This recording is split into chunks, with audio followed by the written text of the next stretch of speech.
Welcome back. In today's lecture, we are going to start delving into some of the worldviews and some of the ethical engines, some of the moral theories in a little bit more detail. And today we're going to be talking about relativism, which we've already talked about a little bit in the What is Truth lecture. But today I wanted to go into a little bit more detail and eventually, kind of toward the end, start focusing on some of the weaknesses of this particular theory, which we're going to be doing for every theory. But again, we've heard a little bit about this one. I want to go into it a little bit more in detail, a little bit deeper today. Remember that cultural relativism is the idea that each culture is an island unto itself and is therefore correct. And for this particular moral theory, whatever that culture teaches, whatever the individuals who are part of that culture believe, then it's true for them, it's right for them, and that includes moral theory as well. And so it's morally correct. If this culture believes ... then it's true for that particular culture. There's also something called individual relativism, and in individual relativism, that means that each individual's ideas are right for them. Whatever they believe, then it's true for them, it's right for them, and that includes the moral landscape as well. And so if they believe that something is true or right for them morally, then it is true or right for them. And so I'll probably just call this relativism. I won't distinguish between cultural or individual. You can kind of keep those straight. Context will help you kind of see which one it is that I'm talking about. And so I'm just going to call them relativism.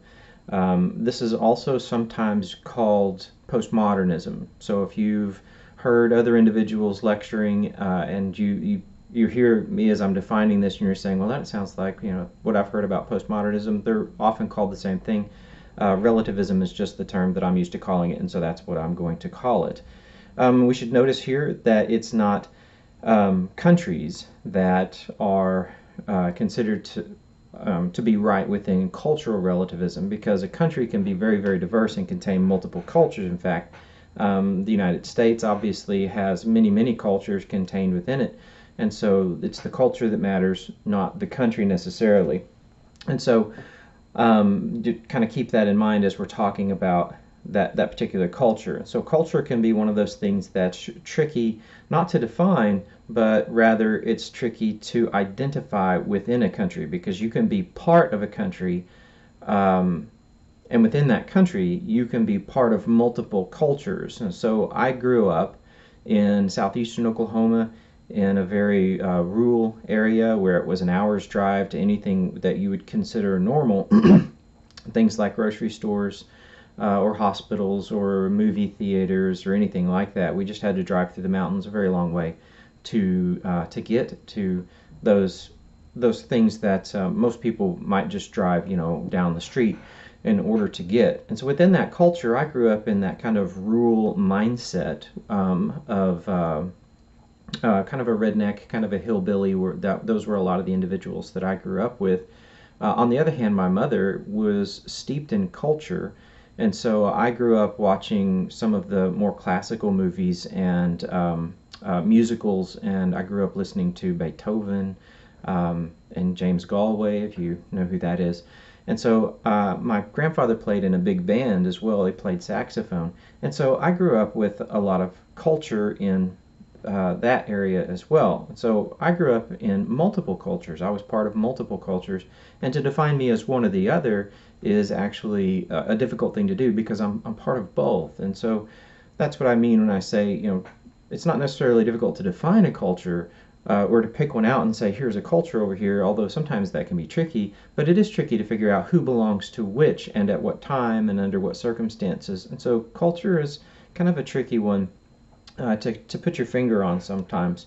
But if we go with just kind of the most basic definition, because this is an introductory class, then we come away with the idea of, well, in this case then culture is the one that determines, for us in an ethics class obviously, is going to be the thing that determines morality. Now, relativism is the opposite of what's called absolutism, and in absolutism things are absolutely right or wrong. Now that doesn't mean everything in an absolute system is necessarily right or wrong, but there are absolute rights and wrongs, which is the direct opposite of relativism. This is the two extremes, and so kind of starting with these things because if we start with the two extremes, it kind of helps us see where things lie in the middle.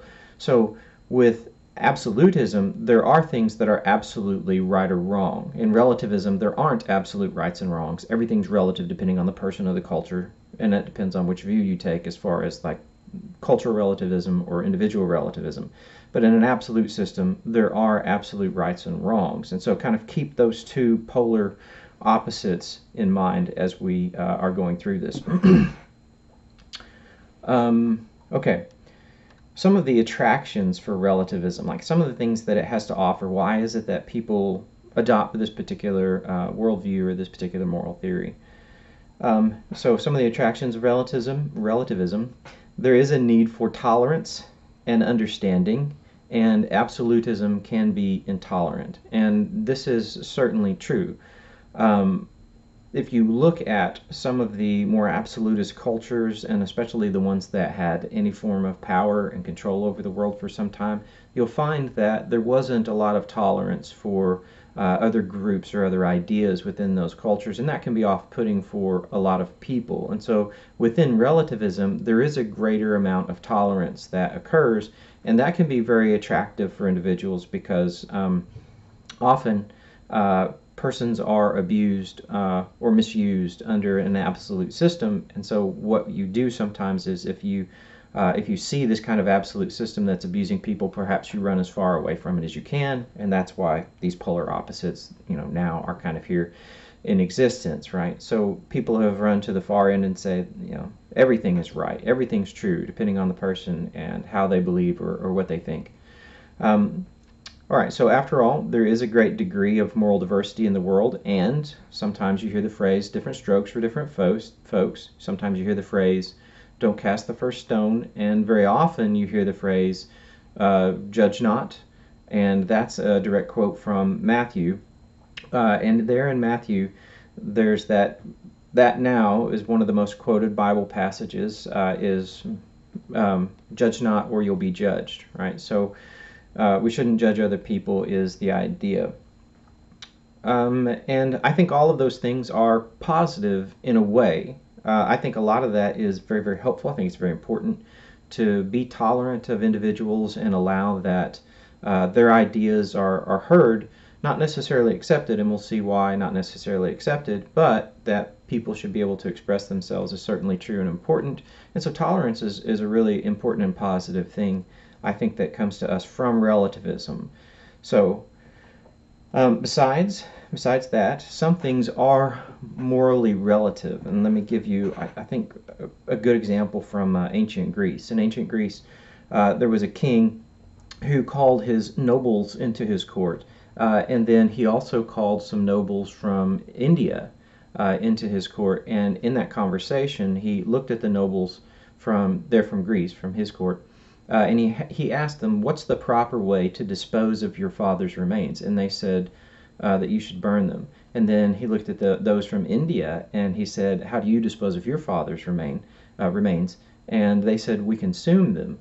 And he turned back to the Greek nobles and said, what would it cost? Like, what would you accept? What would it take for you to consume your father's remains? And they were absolutely appalled, and they said, there's no price. There's nothing that you could pay us that would bribe us to do it, or inspire us to do it, and there is no cost that you could exact. No matter what you did to us, if you tortured us, we still wouldn't consume our father's remains. And then he turned back to the nobles from India, and he said, what price would it take for you to burn your father's remains? And they were appalled, and they said, there is no price. You couldn't pay us enough, or you couldn't threaten us in a way that would cause us to burn our father's remains. And so what we see here is we see these two cultures who have morally different perspectives on the proper way of disposing of your father's remains. And so that is morally relative across those cultures, right? So on the one hand, burning, and on the other hand, consuming. And so we've got these two cultures with completely different perspectives on the proper, or even in this case, the moral way to dispose of your father's remains.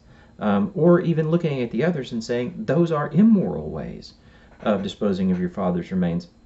And if you look at our culture, at least my culture's mostly, dominantly, what we do is we take our father's remains and we dig a hole and we throw them in this dark pit and put dirt over the top of them, and we call that burial. Well, in some cultures, that's going to be very off-putting. I mean, why would you stick your father in a dark hole and throw dirt on him?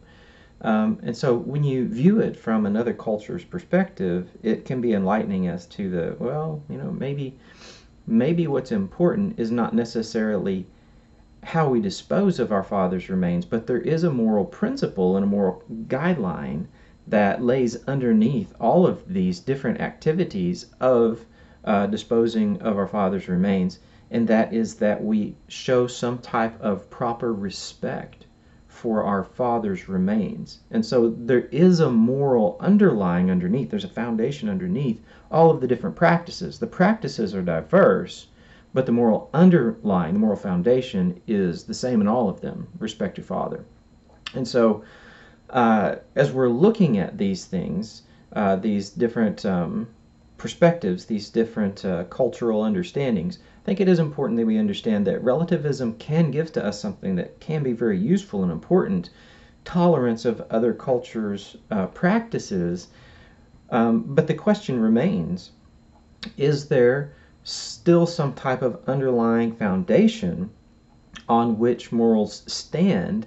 And at least in the example that I've given here, there seems to be one moral underpinning, and that is that you show proper respect for your father. How you do it can be diverse, but there still seems to be that moral foundation. Now, the opposite of that moral foundation would be disrespect your father at that death, at his death.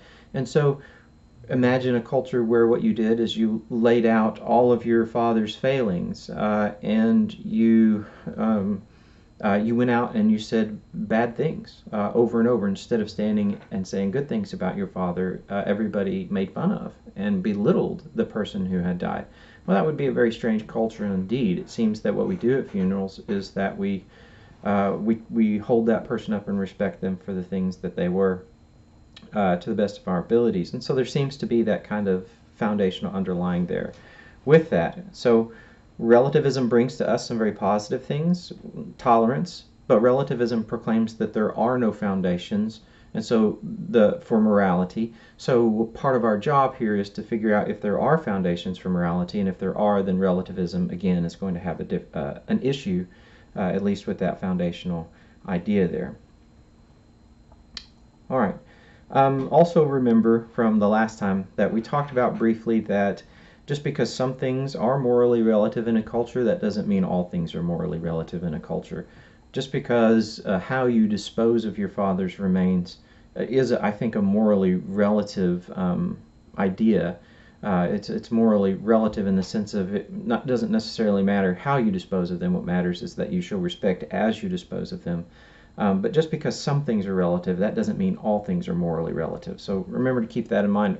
And then also remember the law of non-contradiction from that What is Truth lecture, where we talked about how within that law of non-contradiction that two opposing ideas can't both at the same time be true. And so that's why I said that these two opposites, absolutism and moral relativism, that these two things, they're juxtaposed. That is, that they're both proclaiming two different things. The absolutists started claiming that there is a foundation for morality and that some things are truly right and some things are truly wrong. And the relativist is proclaiming that there is no foundation and that some things are not truly right and some things are not truly wrong.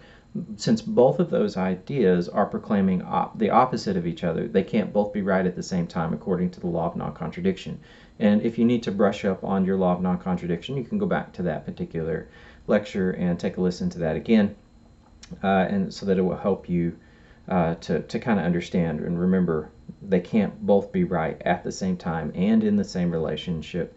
And so in this case, the law of non-contradiction says that one of them must be wrong. Okay, so belief that morality comes from the individual, it comes from the culture. It's very pervasive in the American culture today. I myself was caught up in this way of thinking, as we talked about there in that last lecture. Most scholars have come to reject individual relativism, and rejecting individual relativism for many people is actually quite easy, and I think I can give you one quick example of why most people, most scholars in particular, and what happens is that for those who study a particular topic, they tend to change their minds before others. And so what happens is that academics, people who work in scholarly fields, will do a study. They'll begin to think about something. They'll put their ideas out there on the scholarly market. Sometimes they'll be accepted, sometimes they'll be rejected, and then if they're accepted, often they'll be passed along to individuals who come to that scholarly market. And so what happens is usually things develop in the world of academics, and then they move it into the world of kind of more into the world of the social, those who aren't necessarily professional scholars. After a scholar comes to accept it, they begin to teach it in their class, and then you begin to see it move out into the public. And it usually takes about 3 generations. There's an exception to that, existentialism, which we'll probably talk about at some point in one of the upcoming lectures. But usually it takes a long time for ideas to become accepted. That's exactly what we see with relativism. But what's happened is that once a scholar believes it and begins to teach it, then other scholars will hear what they're teaching, and eventually what will happen is that they'll begin to critique those ideas as they grow in strength and importance. Others will come in and critique the ideas, and then the idea either gets better because of the critique, they hone it in more, or problems are pointed out and it will be discarded or disproven. And so what we see here with individual relativism is a very, very strong argument against it very quickly, and so most scholars have begun to reject individual relativism. I think we'll see why. And cultural relativism remains. It's something that is still being taught and is still very important in our culture. And so what we're going to do is take a look at individual and then the more difficult position to show the problems for cultural relativism. So this is individual relativism and the main argument against it. One of the easiest ways to show this argument is by taking a look at an example. Here we look at the example of Ted Bundy. And Ted Bundy, if you're not familiar, is the individual who raped and murdered multiple women. And in one of the what he would do is he would he preferred college campuses, and so he might be on crutches, like he would pretend that he was injured and carrying books. He'd get close to his van. He'd drop his books when the girl that he was stalking got close to him. And she would, of course, go over and help him because, here he is on crutches and he looks perfectly nice and, normal. And so she helps him put his books in his van, and then he would, say, chloroform her or something, and then put her into the van, and then he would take her somewhere to rape and murder her. Well, at one point, as he's got one of these girls, she comes to, she comes out of her drugged condition, and she begins to have a conversation with him in which she attempts to convince him that he should not rape and kill her. And Bundy actually recorded the conversation. And so this conversation, what I'm about to read for you, is word for word. And within it, you're going to hear, because it was on tape recorder, it was on a tape, you'll hear his side of the argument. She's arguing, hey, you shouldn't do this, and here's what he replies to her. And so this is his argument back to her. So here it is, quote, "Then I learned that all moral judgments are value judgments, that all value judgments are subjective, and that none can be proved either right or wrong. I even read somewhere that the Chief Justice of the United States had written that the American Constitution expressed nothing more than collective value judgments.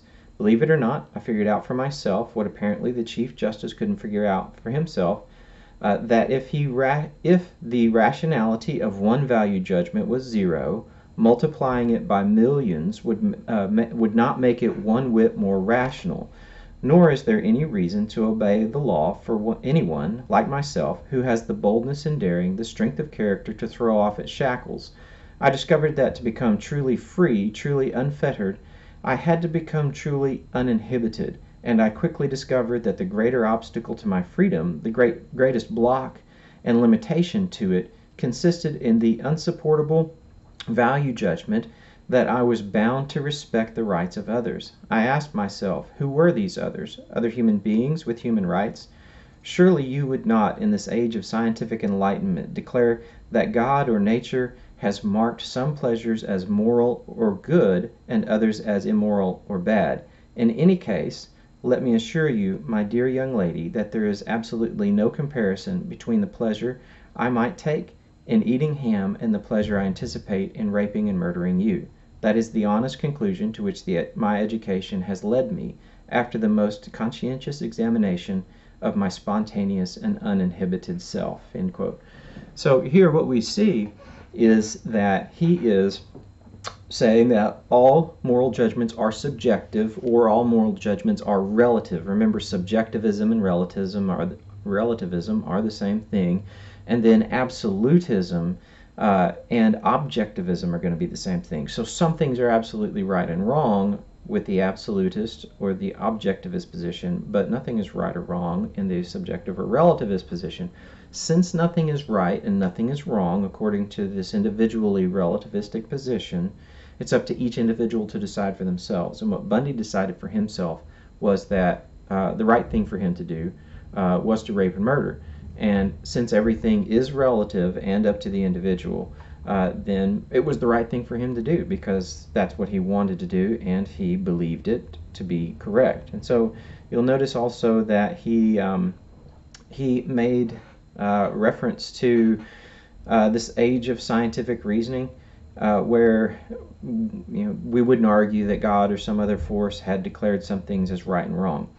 Scientific enlightenment, sorry. The idea being here that since there is no God, since there's nothing but nature, then everything is relativistic, everything's subjective, and so it's up to the individual to choose for themselves. Now, it's not always the case. Not everybody who believes in a deity is an absolutist, but the idea here being is that unless there is some type of foundation, right? Now, the foundation doesn't have to be God, as we'll see in a later lecture, but in this particular quote, he's referencing God and saying there is no absolute foundation for morality, right? And so what he's saying is there is no foundation, therefore anything I choose to do is right as long as I believe it's right for me, right? Okay, that quote is in the notes to this lecture. If you want to go back through it and read it again for yourself, you can. All right, let me find my spot there.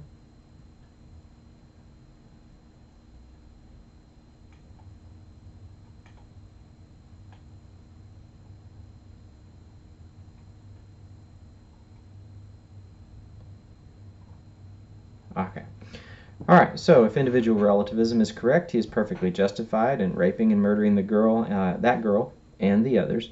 Why is he justified? Because it's up to each individual to decide for themselves what's right and wrong, just like we said before. Now, that's individual relativism. What about cultural relativism? And we've touched on this again in that What is Truth chapter, so I'm going to remind you of a few things, and then we're going to look at some direct weaknesses. For cultural relativism, look back to that lecture on What is Truth. Remember that I mentioned the terrorists at 9/11. I also mentioned the killing fields, the genocide in Rwanda, and remember that I talked about how if that culture decides that that's how you should deal with your enemies, crashing planes into towers, or by taking them out into the fields and killing them there in those fields, if that's the way the culture says that you should behave, then according to cultural relativism, that's the right thing for you to do. All right, now, there's a couple of different things that I wanted to address within that. So, under cultural relativism, can we condemn those actions, 9/11 and genocide? Obviously, the answer has to be no, because if that's what their culture taught them, then it's right for them to do it. Now, I mentioned this before, but I want to walk back through it in a more detailed fashion here.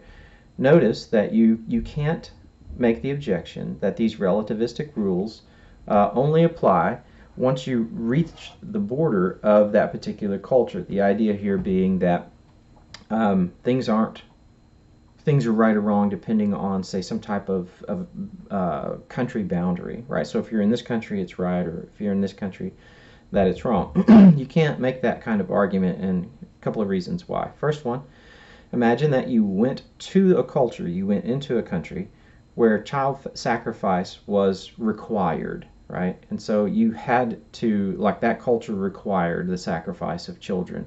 If you were within that country's boundaries, you would be required to participate in child sacrifice. And so would you feel okay about doing it as long as you were inside of that country? After all, cultural relativism means that things are right or wrong depending on you being within a cultural boundary situation. Well, if you're within that cultural's boundaries, would you be okay with, say, going out and committing child sacrifice? I think for most people the answer is probably no. And so it's going to be a problem. Just because you're within the boundaries of that culture doesn't mean that it's necessarily okay for you to participate. Number two, just because you believe that culture should not interfere with other cultures' beliefs doesn't mean that other cultures are going to feel the same way. So one of the ideas within cultural relativism is that you shouldn't interfere with other cultures. That's all good and fine, but what if another culture believes that what you should do, or that it's okay to interfere with other cultures and what they're doing, right? It's fine if all cultures are perfectly isolated from each other, but we know they're not, and simply the fact that you believe that you shouldn't interfere with other cultures. What if this group thinks you should interfere with other cultures? Well, then it's right and it's true and okay for them to interfere with other cultures. And so if they come over here and begin interfering with your culture that believes that you shouldn't interfere with cultures, you can't tell them they're wrong. You can't stop them. And if they dominate that culture and begin to teach that culture that you should interfere with other people's cultures, then, and if that culture comes to believe that, well, then now you can go out and interfere with other cultures. And so cultural relativism is going to face some of these issues when it comes to the idea of, well, all you have to do is, let each culture behave according to its own perspective within its boundaries. And that's a couple of problems. There are others, but that's a couple of problems for why cultural relativism and the argument for just behave according to your cultural boundaries is it's going to face problems. It's going to have some difficult issues to try and fix. Okay.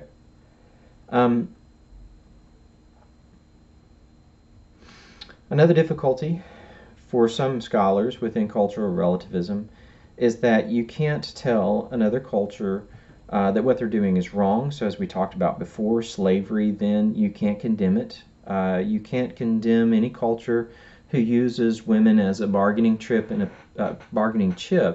a peace treaty, which was one of the practices of the ancient world. If you wanted to somehow have peace with a neighboring country, then you might offer one of your daughters in marriage to one of the rulers or the ruler's sons in that particular country, and then you've got some type of blood tie. You've got a tie across your families, and so you would solidify the peace treaty. After all, you're less likely to go out and attack a country when your daughter is married to, say, the son of the ruler of that country. And so using women as kind of a bargaining chip is seen in our culture today as being wrong. But if cultures determine morality, then we can't condemn people who did that, and we can't condemn people who do that today either. So so slavery, can't condemn it. Using women as bargaining chips in treaties, we can't condemn that. A clitoridectomy can't be condemned. Clitoridectomy is the mutilation of a woman's genitalia. And so there are cultures who use this as a disciplining tool. Say if a woman was caught in adultery or something like that, then many cultures, not many, but there are some cultures who believe that one of the proper punishments for that particular crime is that you mutilate their genitalia. We can't call that wrong if cultures determine morality, because if they teach that that's the right thing to do, then for that culture it's the right thing to do. Oppressing the poor, we can't condemn that. If it's culturally acceptable within that culture, we can't condemn it. Killing and torturing Jews, beating your spouse, smashing the heads of conquered foes so that the blood runs down into the dirt to appease the gods so that the sun will rise and the corn will grow. All those things are morally acceptable if culture determines morality. So those are some things that we've kind of brushed on in that last one with a less extensive list, but trying to broaden it and say, look, if culture determines morality, all of these things are right. We can't condemn people in the past for the actions that they've taken. And we can't condemn people in the present that they've taken, as long as they've done it according to what their culture teaches them. So some of the weaknesses, those are some of the problems. Those are some of the moral problems that individuals will face if they accept cultural relativism, trying to come up with some type of answer of is it really okay? And I have seen individuals say, yes, it's acceptable. And so on a particular radio show in a debate, someone brought up some of those things on that list that I've given to you, and the individual who was a cultural relativist, they squirmed a little bit, but they continued to say, yes, that's acceptable. Yes, that's acceptable if it's taught in that culture. So there are individuals who accept that, yes, it's right, it's okay, as long as that culture teaches it. All right, some weaknesses. These are a little more direct. They're a little bit more precise in their philosophical rendering. So here we go with the first one. One of the weaknesses for cultural relativism: the facts of moral diversity do not justify ethical relativism. Imagine that there are lots of opinions about the shape of the earth. That doesn't mean there's lots of shapes when it comes to the earth. That just means that there's multiple opinions. So just because you've got a lot of different opinions about morality, that doesn't mean that you've got a lot of realities about morality. It just means you've got a lot of opinions about the reality of morality. So if there are lots of opinions about what would happen to an individual who entered a black hole, that doesn't mean there's lots of realities about what would happen to that individual. It just means that there's lots of opinions. And so having an opinion is not the same thing as lining it up with the way things actually are. And remember, in the What is Truth lecture, that we had those two things that determine, that allow us to judge if something is true. The one, remember, with the milk in the fridge, and if things line up, if things really do agree with the way things truly are within reality, then it's considered to be truth because your truth corresponds. If you remember that correspondence theory of truth. If what you believe actually lines up with the reality of the way things are, then according to the correspondence theory of truth, then yeah, those things are true. So milk is in the fridge, milk's not in the fridge. Whichever belief lines up with the fact of that there is milk or there's not milk, that one's true. And then that law of non-contradiction that we've already talked about, so I won't talk about it again here. But just because there are lots of different theories, lots of different ideas, that doesn't mean there's lots of different realities. And remember also the story that I told about Christian Science. Those individuals really believe that evil doesn't exist. And so does that mean evil really doesn't exist? No, it just means they don't believe that it does. And so remembering some of those pieces of that lecture, right? Relativism can also be refuted through the defense of one's own absolutist position. And in this case, the demand for universal acceptance of all moral beliefs that is held by relativists is in and of itself an absolute position. Now, remember that I gave you the two ends to this pole, right? Moral relativism and moral absolutism. And I said these are the two extremes. As it turns out, moral relativism is a form of absolutism because they believe that their position is absolutely right. They don't believe that their position is right for them. They believe that their position is right for them and for everybody else. And they go out and they try to argue for their position, and they try to convince other people that their position is right, which is exactly what the absolutists do. But under an absolutist position, under an absolutist theory, that's acceptable because they believe that they're right. If a relativist is truly a relativist, they can't believe that they're right because there is no such thing as right. It's just their particular belief. In the absolutist position, they can do that and not be making a logical mistake because they believe that there are absolute rights and wrongs. And so their absolutist position is an absolute position, but that's okay for them. But under the relativistic position, they believe that there is no such thing as absolute right and wrong, and yet as they're saying that, they're also saying, my position is correct. There is no such thing as correct, but my position is correct. There's no such thing as right or wrong, but my position is right, and everybody who disagrees with me is wrong, which means that it is it's an absolutist position. And so if you are a relativist and you get into an argument with someone trying to convince them that your position is right and their position is wrong, you're not really a relativist because you're trying to push your position off on them. And what you should be saying is, you're right. And the next person who disagrees with what you think, you should also tell them that they're right. And the next person who disagrees with what you think, you should tell them they're right. That's an actual relativist. But if you argue with someone about something being absolutely right or wrong, or absolutely moral right or wrong, it doesn't matter either in that case, then you're not a relativist. You're someone who believes in an absolute position. So relativism is self-defeating logically because it declares all things to be right, but it's declaring itself to be right to the exclusion of all other theories, of truth, and in our case again, all other theories of moral truth. So it's an absolute position, but it declares absolutism to be false. So you can't declare something to be false and then try to use that same reasoning, as we saw with the law of non-contradiction. You can't declare that the law of non-contradiction is wrong, because what you've done is you've used the law of non-contradiction to try to disprove the law of non-contradiction. So you can't try to disprove absolutism by taking an absolute position. That's going to be a logical mistake. That's going to be a misstep in logic.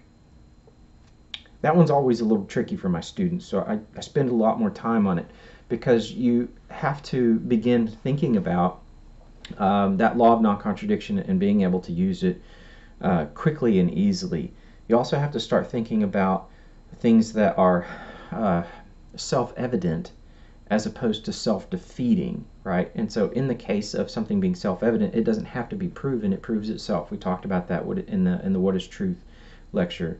In this case, relativism is not self-evident, it is self-defeating. And so it's a big problem in this case for moral relativism.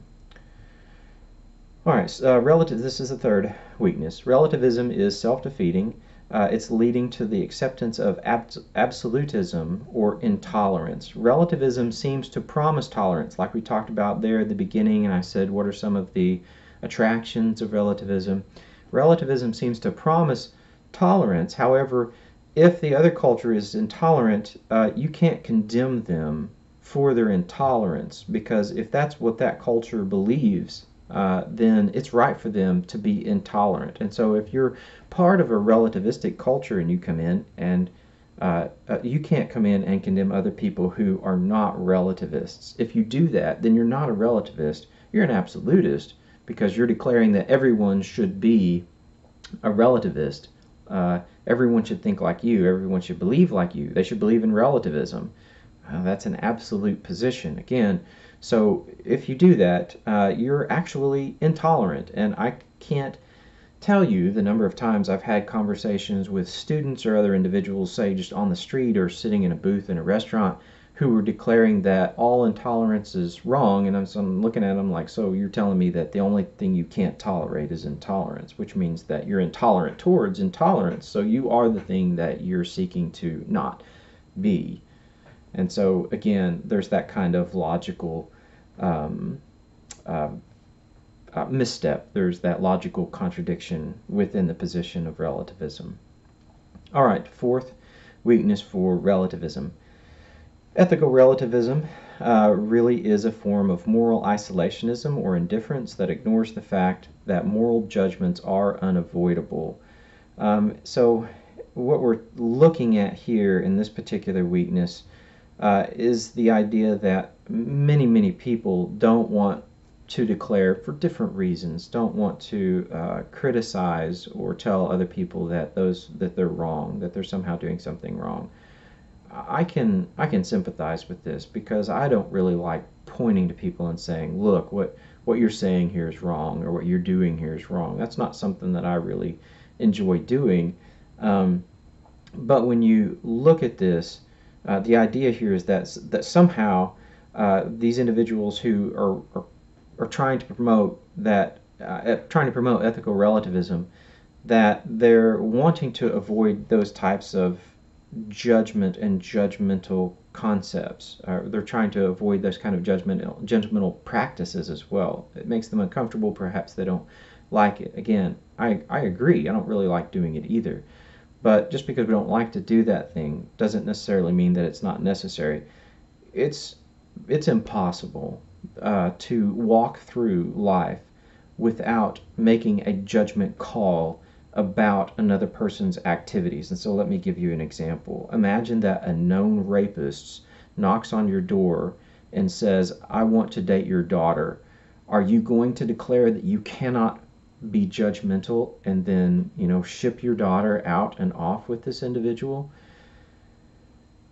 I hope not. I hope not. Hopefully you understand that you're going to have to make a judgment call, and that you're going to have to look at that individual and say, no, rape is wrong, and no, you can't take my daughter out on a date. Hopefully that's going to be the practice that you're going to adopt.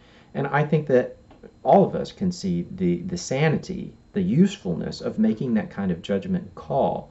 Now, there is a vast difference in making a judgment call and condemning another person for what they do, right? So you don't have to look at that person and say, you're a rapist, you're scum, I hate you, and I think you should be killed. That might be your opinion of that individual, but it doesn't have to be your opinion of that individual. That's being judgmental. That's condemning the individual, as opposed to making a judgment call, which just says, no, we know you're a rapist, you can't date my daughter. You don't let pedophiles babysit children alone. That's just a good judgment call. That doesn't mean that you have to condemn the pedophile. You can have recovered pedophiles. I know several. So you don't have to necessarily condemn the individual, but that doesn't mean you can't make a judgment call concerning that person's activities and say, no, those things are wrong, and therefore we won't allow that you're put in situations where you can do those things. Those are very, very different things. And so I think it's unavoidable. You can't walk through this world without making judgment calls. Even if you're just driving down the road and you declare that someone is a jerk for their driving techniques, that's a judgment call. They may not be a jerk. You may not know all that's happening in that particular vehicle. But again, there's a judgment call that is in there that's part of the reality of that situation. And there's no way, unless you just go off and live in a cave on an island and live completely alone. But even taking that activity is a judgment call, because you've removed yourself from all of these other individuals. So you've made a judgment call with regard to those individuals, saying, I'd rather live alone. It's impossible. You're going to have to do it. And so we might as well declare that, yes, we're going to have to do it. It's unavoidable. And then let's try to figure out how we go about making these judgment calls. What's the proper? What's the right? What's at least the best? What's the best we can do when it comes to trying to make judgment calls and handling these moral questions that we all have to deal with? One of the other things that, and this is weakness number 5, one of the other things that relativists say is that we can't judge a culture until we fully understand it. This is sometimes called epistemological solipsism, which is the idea that you can only have knowledge. Epistemology is the study of knowledge. Epistemi in Greek just means knowledge. And then solipsism just means being alone. You can hear the word solo in solipsism. And so you can only have knowledge, they say, of your own culture, right? And so unless you're a member of another culture, then you can't have actual knowledge of that culture, which means that you can't make judgment calls with regard to that culture. Now, this is actually really a useful concept. I think ultimately it's a weakness, but it is something that we should reflect on. Um, just like with India, where they consume their father's remains, that's that's a cultural difference that I think tolerance would go a long way towards helping us with. Certainly, we should try to understand what a culture is doing before we condemn it. And so, certainly, if an individual who grew up in a culture where you burned your father's remains came and stood next to the graveside where we put our fathers into the ground and throw dirt on their face, subjecting them to eternal darkness, well, those are pretty polar different ways of handling our father's remains. And so certainly we would want that the other culture understands what we're doing before they just outright condemn it. Uh, because again, it goes back to the idea of we're both honoring our fathers and we're honoring our father's remains. So we need to understand another culture as best we can before we condemn the moral practices within that culture. That's certainly true. That's going to be certainly the case. But what here the relativists are saying is that you can never understand a culture fully unless you're part of that culture. And if that's true, then you can never condemn that culture no matter what they do, because you can never understand that culture unless you're part of it, right? Well, when you look at something like that, do we really have to fully understand? I'm going to go back to the Aztecs. Do we fully have to understand the Aztec culture before we can condemn the thousands and thousands of people who were sacrificed, as I described before? You know, their head were put on the block, they smashed out their blood up through their head. It flowed down the temple, the back of the temple steps, and it went into the ground, and it was meant to appease the sun god, because they understood that the sun caused the corn to grow, and so human blood going into the dirt was what was keeping the sun god happy, and that was causing the corn to grow. And so we understand, and there's more to it, but we understand what the Aztecs were doing. But does that mean that we can't condemn them unless we're part of them? Do we really have to be part of a culture in order to condemn it?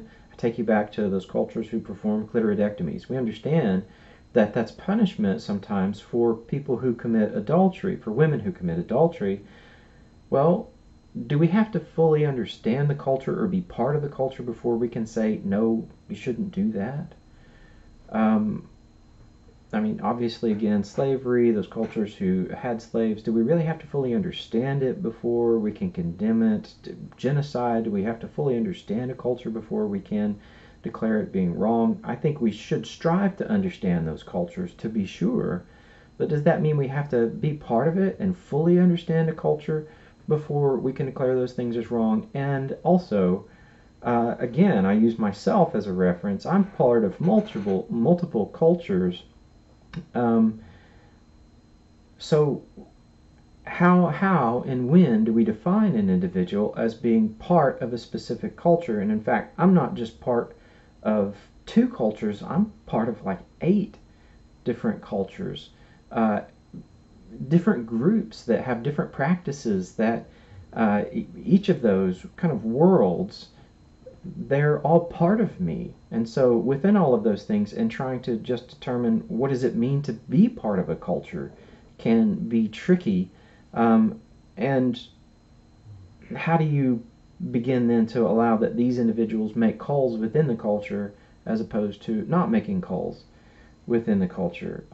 So it's really, really tough to just say, well, you can't make judgment calls unless you're part of the culture. Really, do we have to be part of it in order to and fully understand it to make a judgment call? Not necessarily. Some things, again, you know, the slavery and clitoridectomies and all those things, it just seems like maybe we can make a judgment call without necessarily even condemning the culture.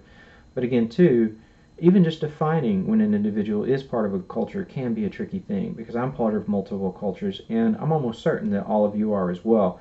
I very much doubt that any of you are just part of one culture. You're just one thing, and that's the only thing that's, you know, steering your ship and making you who you are. I doubt that necessarily the case. So just trying to pinpoint culture can also be a very, very tricky thing. All right, weakness number 6. Relativism is unable to provide an adequate basis for moral change. Now, what that means is that, as we talked about there with truth and the goalpost, right, that a moral changes do take place within cultures, and it's one of the things that has brought cultural relativism on. It's one of the things that's kind of empowered it. Like, look, there is no foundation. Why not? Well, because, we used to think this, and now we think this, and then we made this change, and we made this change. And a lot of the cultural relativists are declaring that those things are positive, that those things are good, that they're moving us in a healthy, good direction. But you can't have that kind of positive, good direction within cultural relativism because there's no guidance for, and these things are better. All things are equally good or equally wrong. It makes no difference. Therefore, you can't have any kind of direction or useful moral cultural change because there is no useful moral cultural change. That doesn't exist. Everything is up to that culture, so it doesn't matter what you do.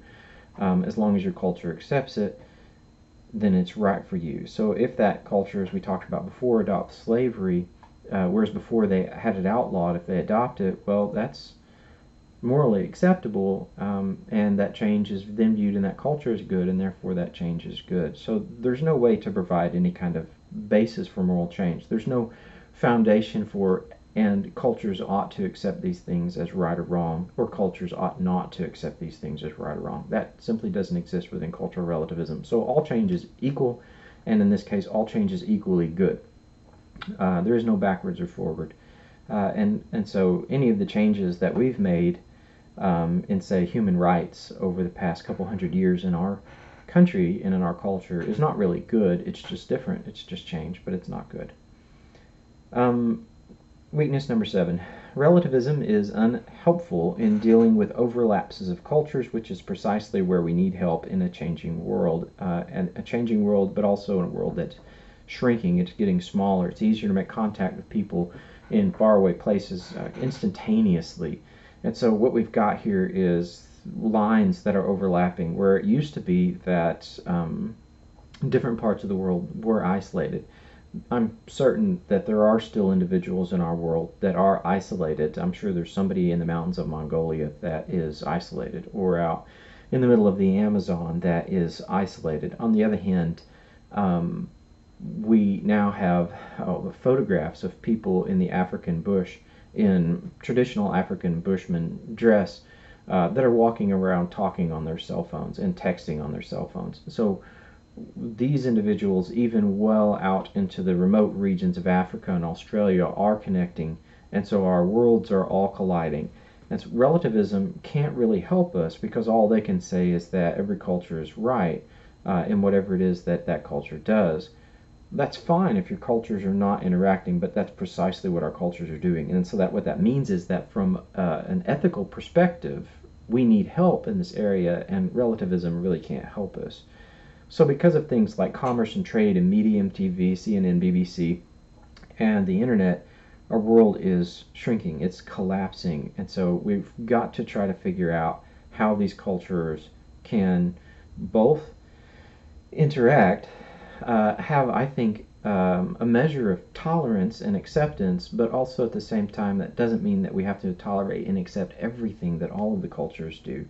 Okay, if we don't tolerate and accept everything, where's the dividing line? And that becomes part of the big problem. What the relativists have said is that since we can't have this defining line, since we can't find these defining lines, there is no line. And well, if that's the case, then we must accept all of these things that all of these people do. And so relativism can't really help us to find any kind of line when perhaps there should be a line. It's something that it's really going to struggle with as the world gets smaller and smaller. Just a couple of quick notes from me here at the end.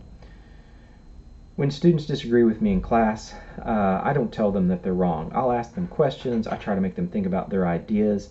but I don't tell them that they're wrong. Sometimes I think they're wrong. I don't agree with what they're saying, but that doesn't mean I necessarily have to point it out and say, I think you're wrong.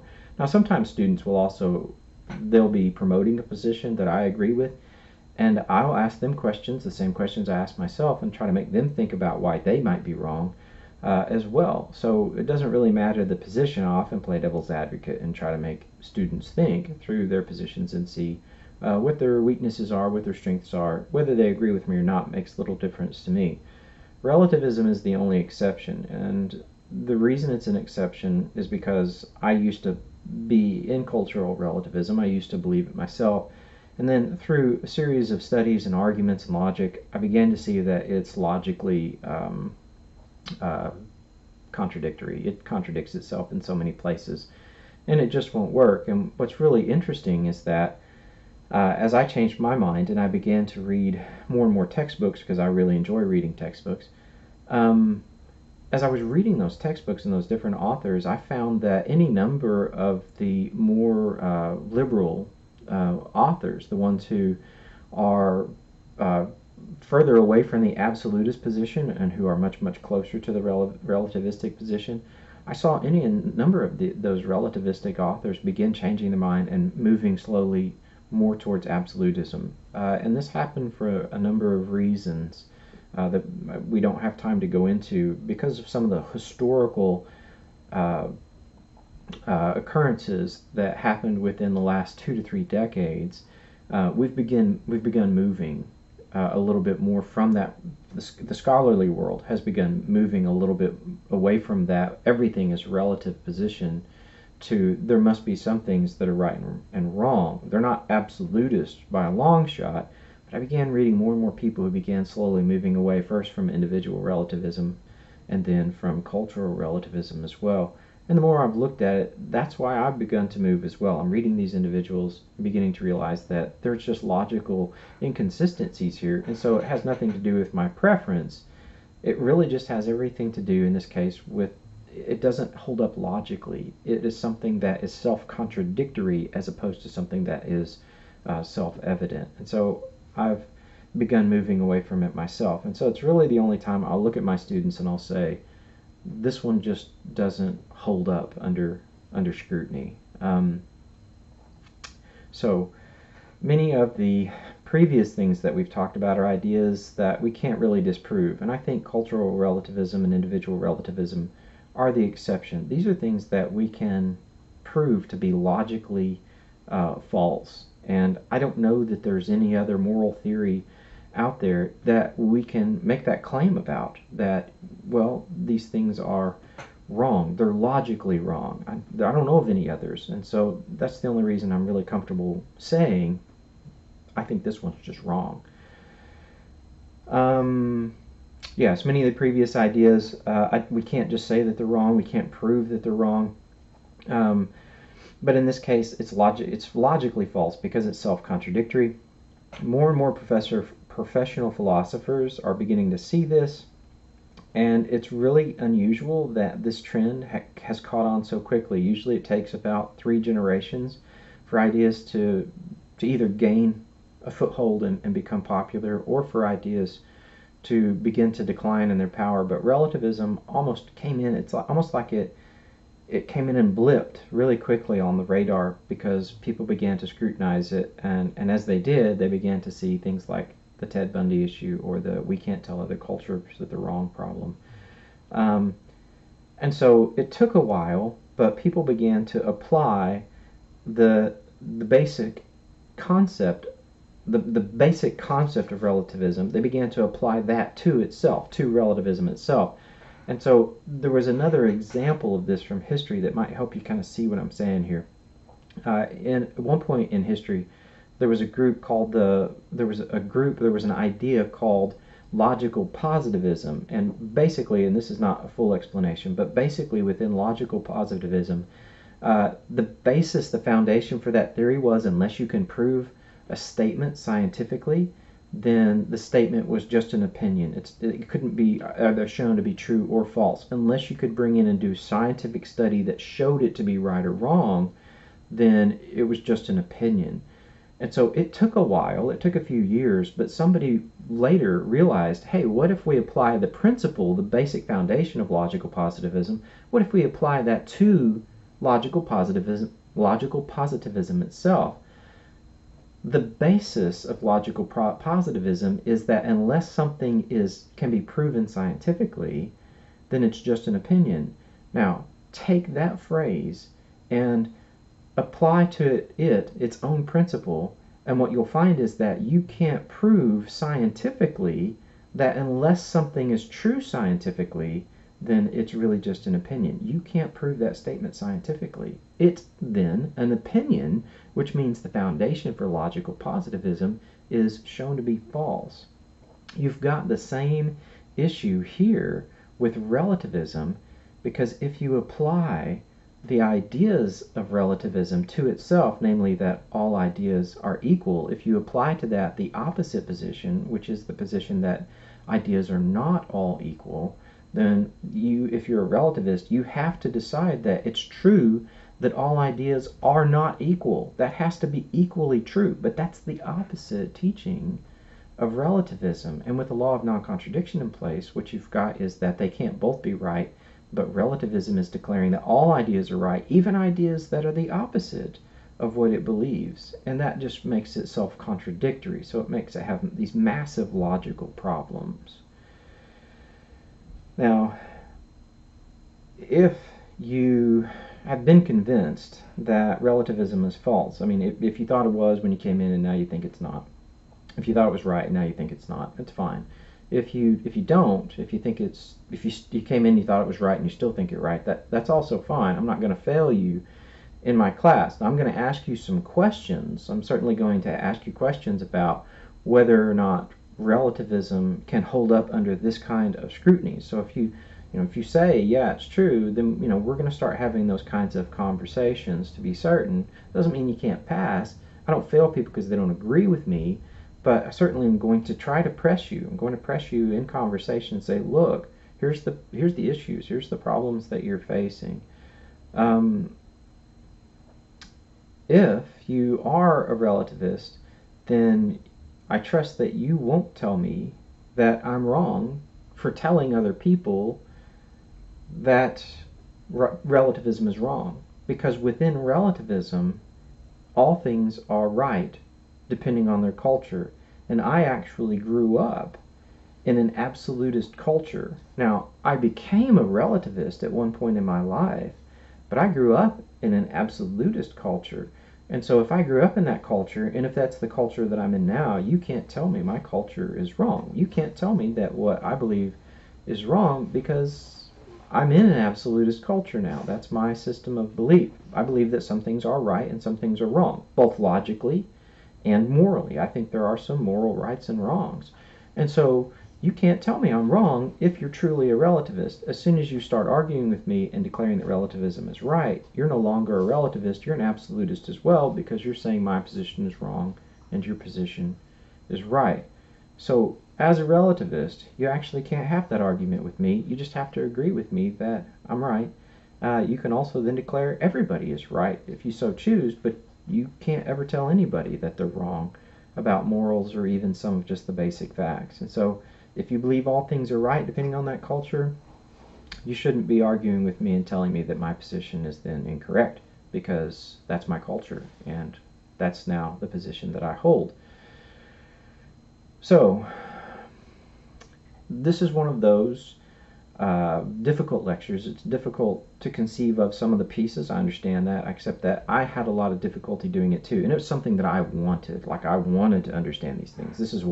That's what I lived for when I was younger and I was getting my education. It's not just something I picked up in the last few years. It's something I've been practicing for a long time. If you find these concepts difficult, you are right where almost everybody else is. So if you're sitting there and you're like, I think I'm confused, go past the quiz, right? Get your grade. And then if this is something that you really want to try to understand and develop more and more, certainly contact me. We'll have conversations if that's something that you need, that you want. Obviously, you can listen to the lecture again. I've got notes online. You can read those notes, take a look, try to understand these different things. If you found this convincing, and then later you find yourself sliding back into cultural relativism, again, that's really normal. I did the same thing. It took me months to get my mind wrapped around where I could just instinctively, I mean, mentally, instinctively see a position that was self-contradictory. And that's one of the really big goals of this particular 2 lectures with the What is Truth and then this one now. Trying to get you to see when a statement is self-contradictory, right?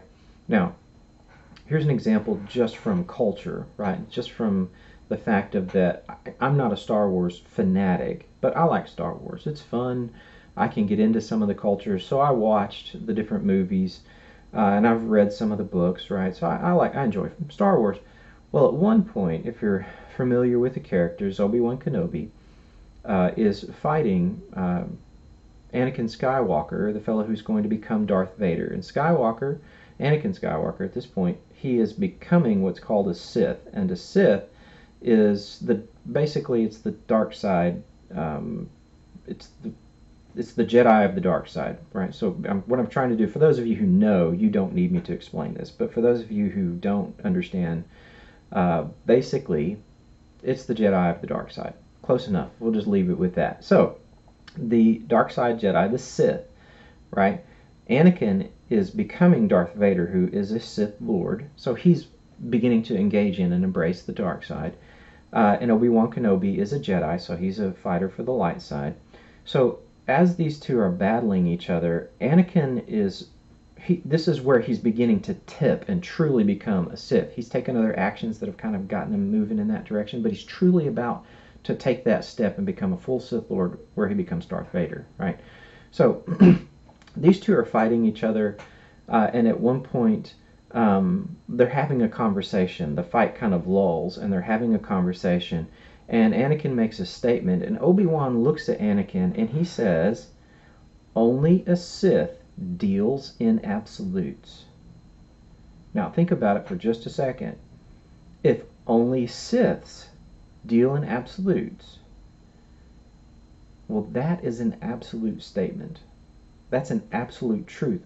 Only Sith deal in absolutes. That's absolute. What does that then mean?